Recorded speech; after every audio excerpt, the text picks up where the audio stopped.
किसी भी पेड़ को देखने के लिए उसके बीज को चेक करना बहुत जरूरी होता है, उसके बिया को जांचना जरूरी होता है।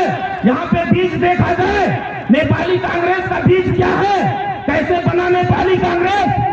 आप सब अच्छे से जानते हैं कि बीपी कोइराला को जब पद नहीं दिया राणा शासन में, राणाओं ने पद नहीं दिया, तो भारत में बैठ करके इसी विराटनगर के जूट मिल से लोगों को एकजुट किया, कुछ मधेसियों को आगे बढ़ाया और उन्होंने क्रांति किया, जिसके बदौलत नेपाली कांग्रेस गठन किया गया। वो कोई जनता के लिए नहीं गठन किया गया, कोई आपको अधिकार दिलाने के लिए नेपाली कांग्रेस नहीं बना था। नेपाली कांग्रेस केवल इसलिए बना कि बीपी कोइराला जैसे लोग, गणेश मान जैसे लोगों को राणाओं ने अधिकार नहीं दिया, नहीं राणाओं ने पद नहीं दिया। अधिकार की तो क्या बात, पद नहीं दिया उन्हें, वहां पे अच्छा पोस्ट नहीं दिया, तो उन्होंने क्या बना लिया, नेपाली कांग्रेस। वही नेपाली कांग्रेस वाले जब मदन भंडारी जैसे लोगों को पद नहीं दिया तो क्या बना लिया, एमआलए गठन कर लिया। पद नहीं देने की वजह से पार्टियां बनी है, याद रखो इस बात को। और वही एमआलए वाले जब परचन और बाबूराम जैसे लोगों को पद नहीं दिया तो क्या बना लिया, माओवादी गठन किया कि नहीं, जंगल में डकैतों का संगठन बनाया कि नहीं, मधेसियों को चंदा आतंक करने वाला गुट बनाया कि नहीं। वो भी कोई अधिकार देने के लिए नहीं बना था। और उसी एमआलए के स्कूलिंग से, उसी एमआलए में लगे उपेंद्र यादव जी माओवादी में चले गए, और माओवादियों ने जब उनको पद नहीं दिया, मधेसी जनता रोड पे आई, मधेसियों ने अधिकार मांगना शुरू किया, अपना खून बहाना शुरू किया, तो उपेंद्र यादव जैसे अवसरवादी माओवादी छोड़ करके मधेसी जन अधिकार गठन किया कि नहीं, बोलो। कोई आपको अधिकार दिलाने के लिए मधेसी जन अधिकार नहीं बना था, याद कीजिए। वो केवल अवसर के बदले में बनाया गया संगठन था, और वहां पे नाम भी आपका जुड़ा था, मधेसी जन अधिकार। आपका नाम और भावना दोनों जुड़ी थी, उनसे रहा नहीं गया। और आपके भावना और जन को, मधेश नाम को ही आज क्या किए, बेच डाले कि नहीं। कभी अशोक राय से बिके, असंघीय समाजवादी गठन किए, फिर बाबूराम से बिके, समाजवादी बना लिए, और फिर वहीं पे जाने वाले हैं, जहां से आए थे एमआलए से वहीं पे मिलने वाले हैं कि नहीं, बोलो। ये उनका इतिहास रहा। राजपा का देखो क्या हुआ था, जब मधेसी वीरों ने रोड पे जाकर के सीना खोल करके गोली खा रहे थे, उस समय में महंत ठाकुर जी क्या कहे थे, ये तो पानी का बुलबुला है, पानी का बुलबुला। विज्ञान और प्राविधिक मंत्री थे वो कि नहीं, विज्ञान और प्राविधिक मंत्री होते समय जब हमारे वीरों ने, हमारे इसी मधेश के लालों ने अपना सीना खोल के आर्मी और पुलिस की गोली खा रहे थे, उस समय वो क्या कह रहे थे, ये तो पानी का बुलबुला है, मरने को कोई मतलब नहीं। लेकिन जब देखा कि मधेसी रुकने वाला नहीं है, तो उसी कांग्रेस को छोड़ करके आकर के तमालोपा बनाए कि नहीं, बोलो। कोई अधिकार के दिलाने के लिए पार्टी गठन किए थे, और विजय कक्षदार जैसे लोग कांग्रेस छोड़ करके यहाँ पे आके अनेक किस्म का गणतांत्रिक, फलतांत्रिक, स्वतांत्रिक, जितनी भी तांत्रिक थी सब बना लिया कि नहीं, बोलो। ये तो सब अवसरवादी है ना, विजय कक्षदार नहीं, वो तो विजय गद्दार निकले, और जहां से आए थे वही चले गए हैं कि नहीं, बोलो, गए कि नहीं। लेकिन जनमत पार्टी के बीच को देखो, कहीं से टूट फूट के नहीं आया है, कहीं अवसर को तलाश करके नहीं आया है, कहीं 10,000 20,000 ठेकेदारी करने वाला नहीं आया है, करोड़ों की नौकरी को त्याग करके आया है। आप यहां नागरिकता के लिए तरस रहे हैं, अमेरिका जैसे देश की नागरिकता को लात मार के आया है कि नहीं। तो जिसका बीज इतना ओरिजिनल हो, जिसका बीज इतना ओरिजिनल हो, तो पेड़ कितना ओरिजिनल होगा, और जितना ओरिजिनल पेड़ होगा तभी तो आपको फल उतना ओरिजिनल मिलेगा कि नहीं, बोलो।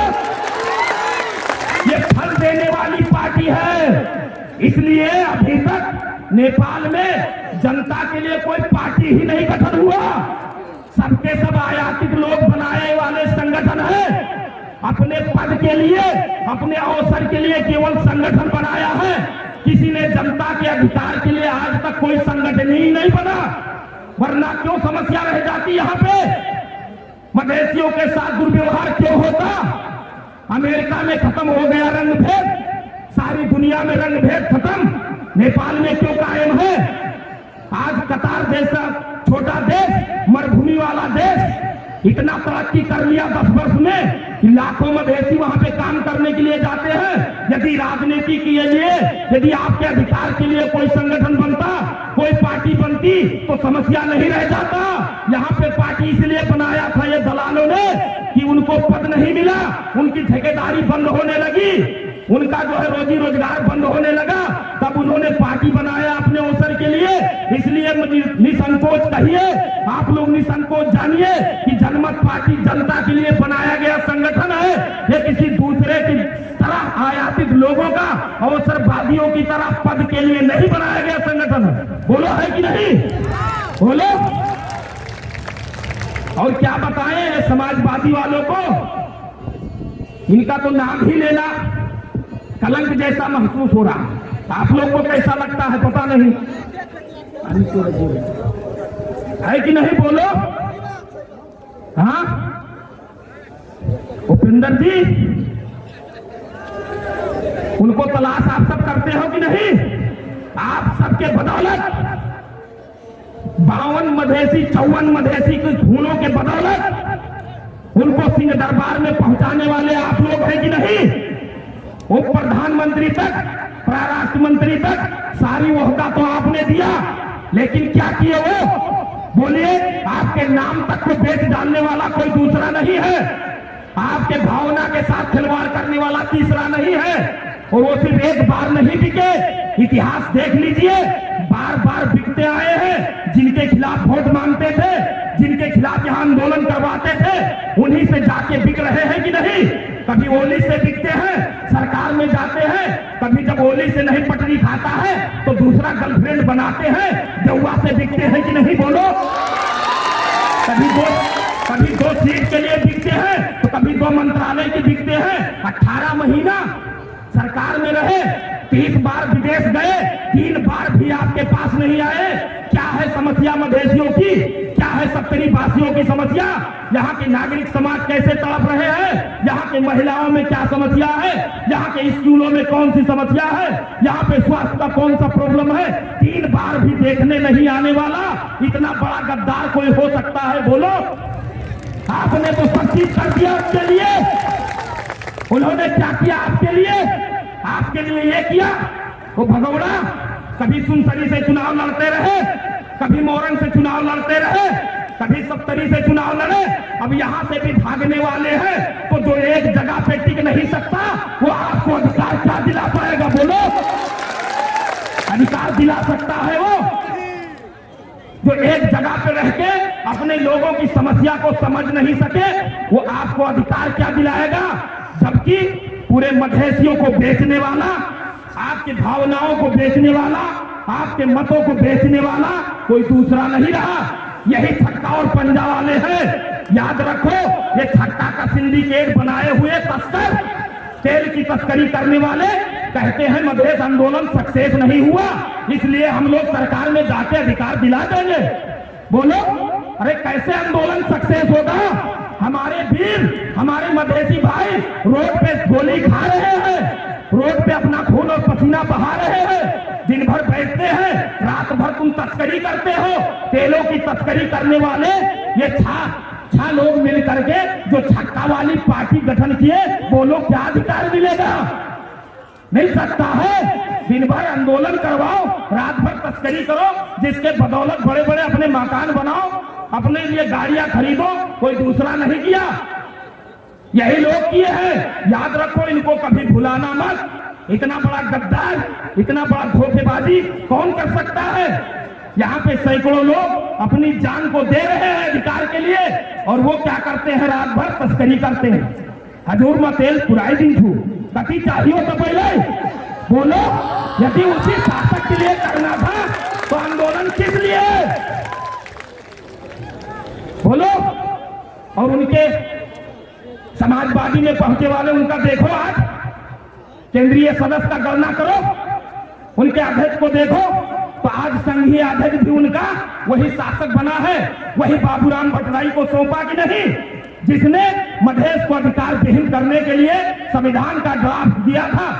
बोलो, ऐसे लोगों का, ऐसे आतंकवादियों का पार्टी है समाजवादी। याद रखो, समाजवादी नहीं है, वो नरभक्षियों का पार्टी है, नरभक्षियों का, आदमखोरों का पार्टी है। विकास क्यों नहीं हो रहा है, पुल क्यों नहीं बन रहा है? अरे उसी का तो है ना पप्पू कंस्ट्रक्शन वाला।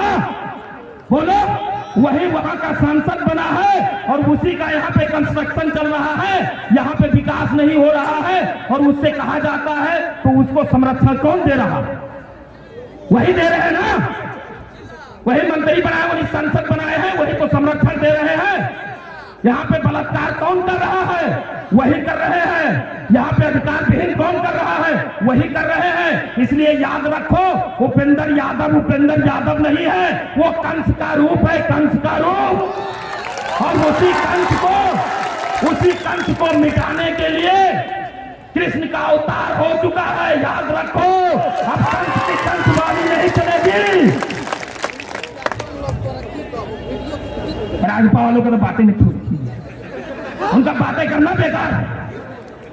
इसलिए मैं अपने भाइयों से कहना चाहता हूं कि हमारी पार्टी वो पार्टी है, मैं सभी का प्रतिनिधित्व करके कहता हूं, दम है कितना, दम है कितना, दम में तेरे देख लिया और देखूंगा। दम है कितना तेरा, दमन में तेरे देख लिया और देखूंगा। जेल में कितनी जगह है तेरे, देख लिया और देखूंगा। इतना हौसला रखते हैं स्वराजी। ऐसे वीर योद्धाओं की पार्टी है जनमत पार्टी।